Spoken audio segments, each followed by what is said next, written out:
गुरुजी, कुछ जीवात्मा इस पृथ्वी पर जन्म लेते ही करोड़पति बन जाता है, कुछ जीवात्मा पूरा गरीब रहता है। ऐसा कौन सा पिछले जन्म का पूर्व का कर्म होता है?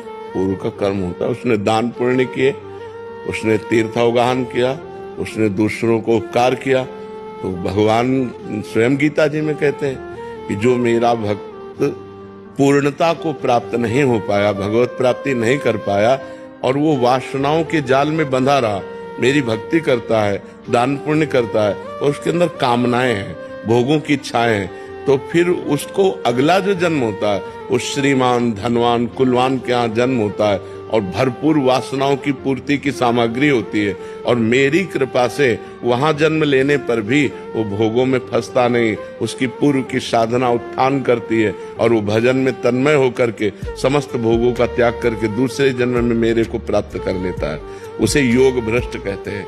तो जो पुण्यात्मा पुरुष होते हैं वो ऐसे जन्मते हैं कि सब सुख सुविधाएं ऐसे हैं और वहां जन्म लिया और उनको सत्संग मिला और वो उन सब भोगों से वैराग्य प्राप्त करके भगवान को प्राप्त। कुछ ऐसा भी होता है कि पूरा जीवन ऐसे ही निकल जाए उसी भोगों में? वो केवल पुण्यात्मा होते हैं, भजनानंदी नहीं होते, उनका भगवान से भजन से संबंध नहीं है। उन्होंने दान पुण्य किया है, बहुत वृद्ध जनों की सेवा की, तीर्थावगान किया, भक्ति नहीं की तो फिर पूरा जीवन भोगों में व्यतीत हो चला जाएगा। वो ऐसे नष्ट जीवन माना जाता है, इसे कोई महत्वपूर्ण जीवन नहीं माना जाता। महत्वपूर्ण जीवन माना जाता है जो भगवान से जुड़ा हुआ होता है, उसी का जीवन महत्वपूर्ण है। जिन हरि भगति हृदय नहीं आनी, जीवित सौ समान ते प्राणी। इस मनुष्य जीवन की मान्यता है, हरिभज हरिभज छान न मान नर्तन को, मति बंछय रे मति बंछय तिल तिल धन को।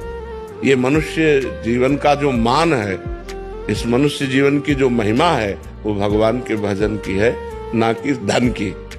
धन कोई महत्वपूर्ण बात नहीं, महत्वपूर्ण बात है भगवान से चित्त जुड़ा है कि नहीं जुड़ा है, ये बात है।